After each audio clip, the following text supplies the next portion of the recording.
Once upon a time, in the celestial realm, concern grew among the gods and goddesses about the increasing influence of evil on earth. A cosmic council was convened, presided over by Lord Vishnu, the preserver of the universe, alongside Lord Shiv and Lord Brahma. The primary issue was the dominance of negative forces and the suffering of righteous people. To restore dharma, they decided a divine incarnation was necessary. To manifest a powerful and benevolent force on earth, the energies of three principal goddesses, Mahakali, Mahalakshmi, and Mahasaraswati, were invoked. These goddesses represented destruction, wealth, and wisdom, respectively. By merging their divine energies, they created a radiant and powerful feminine form, imbued with all their strengths and virtues. On earth, a devout couple named Ratnakar Sagar and his wife, who lived in a small village in southern India, yearned for a child.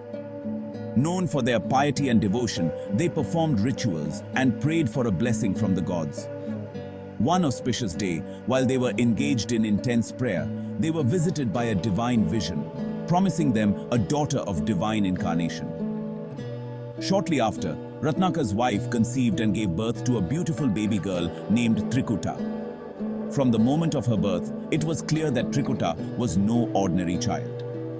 Her presence brought immense joy and prosperity to her family and the entire village. Trikuta exhibited extraordinary spiritual qualities from a young age, spending hours in contemplation and prayer. As she grew, her detachment from worldly desires and profound connection to the divine became more pronounced. She considered Lord Vishnu her ultimate guide and protector, dedicating every moment of her life to worship and service. She adopted the name Vaishnavi, signifying her deep devotion to Lord Vishnu. One day, while meditating in the forest, Vaishnavi sensed a powerful divine presence nearby. It was Shri Ram, the seventh avatar of Lord Vishnu, accompanied by his wife Sita and his brother Lakshman. Vaishnavi approached him with folded hands, her eyes filled with devotion. "Shri Ram," she said humbly, "I recognize you as the incarnation of Lord Vishnu, to whom I have dedicated my life. I have a deep desire to serve you and be with you as your consort." However, Shri Ram, knowing that it was not the appropriate time, dissuaded her by saying that he would visit her again after the end of his exile, and at that time, if she succeeded in recognizing him, he would fulfill her wish. True to his words, Ram visited her again, but this time he did so in the disguise of an old man. Unfortunately, Vaishnavi was unable to recognize him this time and was distraught. Upon this, Shri Ram consoled her, saying, "O virtuous Vaishnavi, your devotion is pure and your wish is noble. However, I am bound to Sita in this incarnation. In my future incarnation as Kalki, I will accept you as my consort. Until then, meditate on the Trikuta Parvat, guide those who seek enlightenment, and bless them with your divine presence." With great respect and gratitude, Vaishnavi bowed to Shri Ram and vowed to fulfill his command.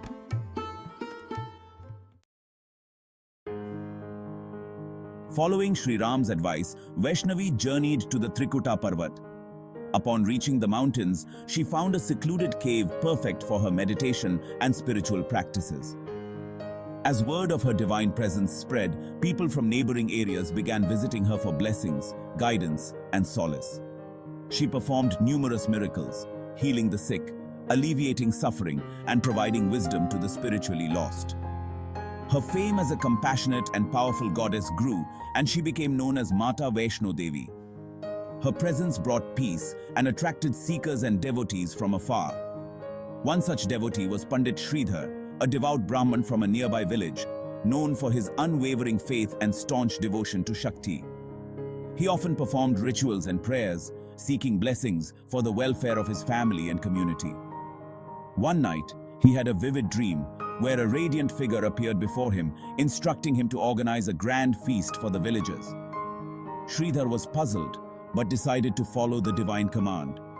He invited everyone in the village, but as the preparations began, he realized that he didn't have enough provisions to feed all the guests. Filled with worry, he prayed to the divine figure from his dream. Miraculously, the provisions seemed to multiply. the small hut's space, which should have felt tight and stifling, seemed to miraculously expand. The walls, which had always felt confining, now appeared to stretch, effortlessly accommodating the influx of people. The simple pots of lentils and rice, initially enough for only a few, began to overflow, continually replenishing themselves no matter how many servings were taken, and everyone was fed generously. Among the guests was Mata Vaishno Devi, disguised as a divine girl. She later blessed Pandit Sridhar and bestowed her blessings upon him. Bhairavnath, a powerful tantric and devotee of Lord Shiva, was among the guests. He was intrigued by the young girl who had organized the event and was curious about her divine powers. Bhairavnath, driven by his ego and lust, decided to test her. He demanded meat and alcohol, which were against the principles of the sacred feast being held in honor of Mata Vaishno Devi. With characteristic calmness and grace, Vaishno Devi tried to dissuade him. She explained that her life was dedicated to spiritual pursuits, serving humanity, and to Lord Vishnu. But Bhairavnath, blinded by his ego and desires, refused to listen. He believed that his power was irresistible and was determined to capture her and make her submit to his will. To avoid violence in the sacred space, Mata Vaishno Devi chose to leave. She began her journey through the Trikuta Parvat, flying swiftly yet gracefully through the mountain's flora and fauna. As Mata Vaishno Devi journeyed to Trikuta Parvat, she was accompanied by Veer Hanuman. As they journeyed, Veer Hanuman grew increasingly thirsty. Observing this, Mata Vaishno Devi took out her bow and drew an arrow. Chanting a divine incantation, she aimed the arrow at the ground. As the arrow struck the earth, a miraculous event occurred. A spring of crystal clear water gushed forth from the spot where the arrow had pierced the ground. This newly formed spring, which came to be known as Ban Ganga, from the words Ban, meaning arrow, and Ganga, referring to the holy river Ganga, provided the much-needed refreshment. Hanuman drank deeply from the spring, his thirst quenched and his energy restored. There is another captivating tale surrounding the Ban Ganga. It is said that on her journey, Mata Vaishno Devi paused by the stream to perform a personal ritual. She washed her hair in the cool, refreshing waters of the rivulet. This act of purification by the goddess imbued the waters with a holy essence. Over time, the name Ban evolved from Bal, meaning hair, marking this spot as a place where the goddess's divine presence had touched the earth. As Vaishno Devi flew swiftly through the dense forests and rugged terrains of the Trikuta Parvat, she paused on a mountain to see if Bhairavnath was still following. At this moment, she imprinted her divine footprints on a rock. This place, now known as Charan Paduka, became a sacred site. Today, there is a temple, and devotees encounter this temple on their way while doing yatra. The site is revered as a place where devotees can feel a direct connection with the goddess and draw strength from her presence. In his relentless pursuit, as Bhairavnath closed in, Mata Vaishno Devi went inside a cave to avoid an unnecessary encounter and continue her meditation. This cave, Ardhakwari, became her sanctuary. During this time, she asked Hanuman Ji to guard the entrance of the cave so that she could meditate peacefully. Inside the cave, Mata Vaishno Devi meditated intensely for 9 months, a period reminiscent of a child's gestation in the womb. Bhairavnath, unaware of her location, continued his search but could not find her within the labyrinthine paths of the mountains. His frustration grew, but so did his determination. Finally, when Bhairavnath arrived, Hanumanji stood firm and said, "Turn back, Bhairavnath. The goddess is not interested in advances.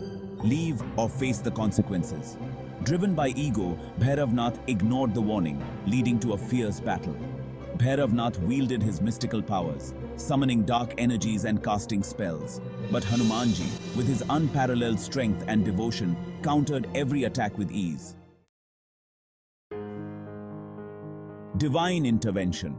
After 9 months of deep meditation and penance, Mata Vaishno Devi emerged from the cave more empowered than ever. Realizing that the time had come to put an end to Bhairavnath's relentless pursuit, She transformed herself from a serene and compassionate form into fierce aspect of Mahakali, the goddess of destruction and power. The cave's atmosphere shifted dramatically as Vaishno Devi's divine energy filled the space. Sensing the change, Bhairavnath hesitated briefly, but his arrogance drove him forward, believing no one could oppose him. He tried to enter the cave but was met with an immense surge of energy. Bhairavnath, seeing the goddess's true form, realized the gravity of his mistake. Vaishno Devi's power was overwhelming, and with a swift and powerful strike of her trident, she beheaded Bhairavnath. His severed head was flung far away from his body, landing at a distant spot, now known as Bhairav Ghati. As Bhairavnath lay dying, his arrogance gave way to remorse. He realized his mistake and the gravity of his actions. In his final moments, he sought Vaishno Devi's forgiveness, acknowledging her divinity and expressing deep regret for his misdeeds. Vaishno Devi, in her boundless compassion, forgave Bhairavnath.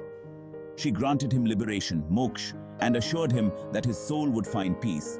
In her divine grace, she proclaimed that all her devotees would need to visit Bhairavnath's temple after seeking her blessings at the shrine. This act of visiting Bhairavnath's temple would complete their pilgrimage, ensuring they understood the importance of humility and the power of divine forgiveness. Today, the journey to the temple is marked by various points of interest. First is Ganga, a sacred river where pilgrims purify themselves. Second, Charan Paduka, site of Vaishno Devi's footprints. Third, Ardhakwari, the cave where Vaishno Devi meditated for 9 months. Fourth, the main temple. The journey to the main temple begins at Katha and involves a 13-kilometer trek filled with chanting hymns and songs in praise of Mata Vaishno Devi.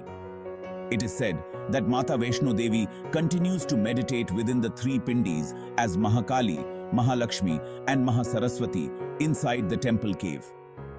After the end of Kali Yuga, when Mahavishnu's Kalki avatar is born, Mata Vaishno Devi is believed to emerge from the pindi to fulfill her duty.